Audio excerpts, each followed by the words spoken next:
Hey, it's Brett. We've got a new unboxing. This one is Wizkids' next team pack for Dice Masters, designed by Mike Elliott and Eric M. Lang, the popular game that combines dice with cards. This is the Spider-Man Maximum Carnage Team Pack. Team packs basically are kind of like starter packs, but they're really around a theme and allow you to easier build a thematic grouping of characters. Now, for those who don't know, Dice Masters is a game where you go and you build a team based off of cards and dice, and it has all kinds of themes: Marvel, DC, Teenage Mutant Ninja Turtles, Dungeons & Dragons, Yu-Gi-Oh! What's really neat about the game is you're allowed to mix it all together, so you can have Spider-Man fighting alongside Superman. So these team packs are pretty solid in that they give you an easy way to hop into the game and, expand your collection and, build a more, coherent team that works together.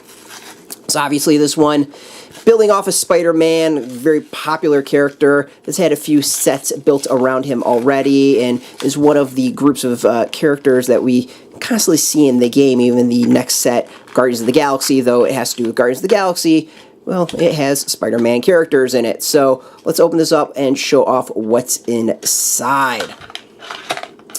Now, with things like the starter sets and the team packs, you basically get 3 of each card, and we're going to go over every single card, kind of look at the dice themselves to look at the general design, give us an idea of what we think about them. First up, we have Black Cat. So it's got 3 characters, or 3 cards. First one up is keeping the Bloodhounds at bay. The character overall is 014, 125, 136, fairly cheap and good on the defense. So first card is, while Black Cat is active, your opponent cannot field level 3 character dice. Pretty good in stopping teams that really revolve around that. It's not too bad, and interesting mechanic I don't think we've really seen before. Next up is Possessive. While Black Cat is active, your opponent must choose to reroll dice that show question mark energy face during the roll and reroll step. That can be pretty helpful and definitely cause problems for your opponents. Then finally, Regenerate, so you reroll when KO'd for shield. That one, not so much. I kind of like the first 2. Both of them seem like they'll probably cause some trouble for your opponents. Next, we got Captain America. Captain America shows up in a hell of a lot of sets. You can see the die, kind of a gray version of them. This is, I think, a symbol we've seen before. Coloring obviously is a little bit different. It's 124, 245, 255. Starts off more of a defensive character, eventually moves into pretty good offensive. 4 shield. First up, how about a Hand Sun? When fielded, sidekick character dice you control gain +2 attack, which is not bad, and that's until end of turn. Globals, pay 1 in a shield, and you field target sidekick die from your used pile. Now that can be pretty good because there is some awesome cards out that really boost sidekick dice. I'm thinking the super rare Dark Side that allows them to gain a huge ability in that they will make some massive benefits that, basically is shifting the game. So that could actually become really useful with, Dark Side. Next we've got is Captain America Squad Leader. When fielded, sidekick character dice you control gain deadly till end of turn. Again, pretty cool ability. Sidekick are becoming huge in this game. Next we got Behind You. When fielded, if you control 2 or more sidekick character dice, KO target villain character die. Not bad. It's could be pretty helpful if people are playing heavy villain teams. So we see some nice boosts for sidekicks there. We got Carnage. Let's bring up Carnage. I don't think Carnage has been in the game, but I could be wrong. Oh, Spider-Man's die. Here we go. Here's Carnage. 044, 155, 166. 044 is pretty solid for fielding and cost. So 5 Lightning Bolt. When Carnage attacks, you may use the when attacks ability of target character die. That could be pretty cool. Red Slayer. When Carnage is KO'd, he may use the when KO'd ability of target character die. Again, could be pretty cool. And then finally, when Carnage is active, your opponent must pay 2 more to use each global ability during your turn.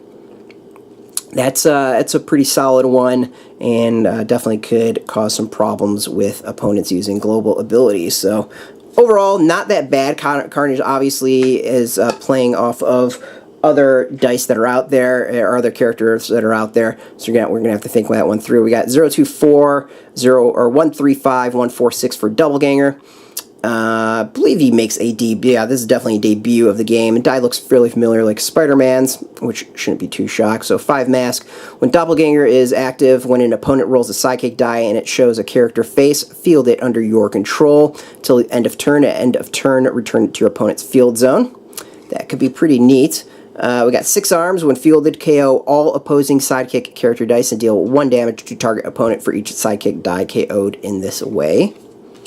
Alrighty, and then finally we got when fielded, deal damage to target non-villain character die equal to the number of sidekick dice in the field zone, both you and your opponents as predators. That one's actually pretty neat, because sidekicks are coming huge in this game, being very, very important. So we're seeing a lot of sidekick dice out there. Iron Fist. Pretty neat to see this character here. We got 023, 124, 235 with a star on it. 3 Fist. Sensei. When Iron Fist attacks, he gets +1 attack for each fist in your reserve pool, excluding question marks until end of turn. Kind of a meh. 3 Fist, while Iron Fist is attacking, after blockers are assigned, you may pay a fist. If you do, deal damage equal to Iron Fist's attack to target non-blocking character die. Let the silence speak.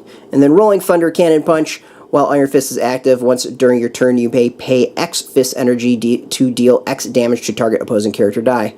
Again, not too bad. None of those really jump out of me as kind of major, but I can see them being pretty handy. Alright, next we got Shriek. I believe this is a debut for the character. 022, 123, 133, a fairly low attack and defensive character with 3 Bolt, Sonic Beam. When fielded, choose an opposing character card, replacing all previous choices. While Shriek is active, ignore that card's text. It's pretty big. We've seen that ability a few times before, so with set rotation, this card is clearly replacing that. So this is going to probably become a big one in the game. Expect to see it out there a lot. So we got Dark Empathy. When fielded, ignore all text on opposing character cards. Again, with set rotation, this is becoming a pretty big one, so expect to see that.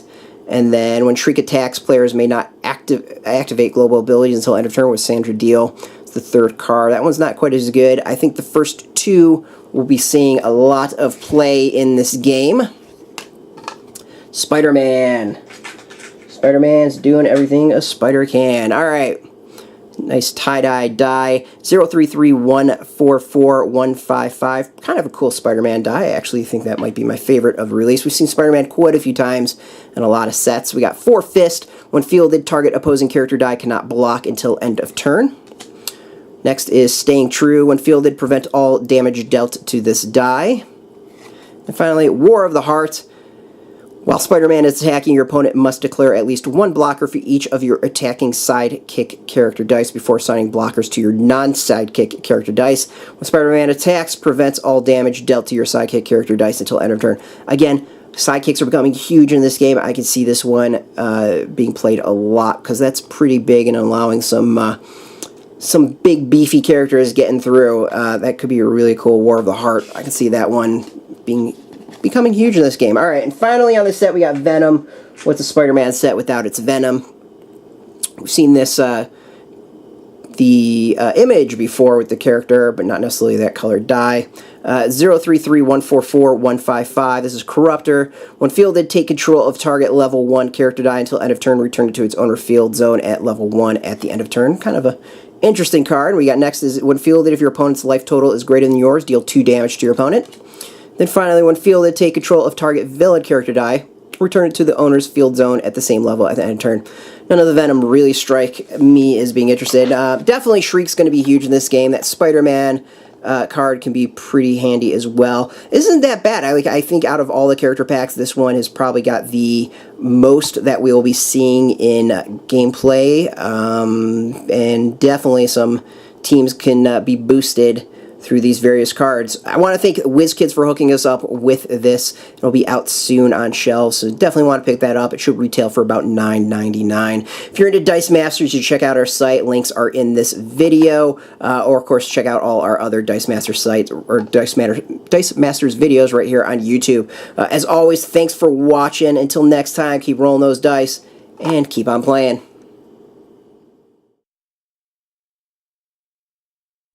Hey, thanks for watching the previous video from Graphic Policy Television. Just by watching, you help support our site. Thank you so much. Now, if you're watching these videos, you probably care about geeky things like movies, television, comic books, toys, games, video games, you name it. You can go and subscribe right now to our YouTube channel to stay in touch and catch all the new videos, or check out our website at graphicpolicy.com. There's a nice link on this end of the video. But as always, thank you for watching. Keep on rocking and keep it geeky.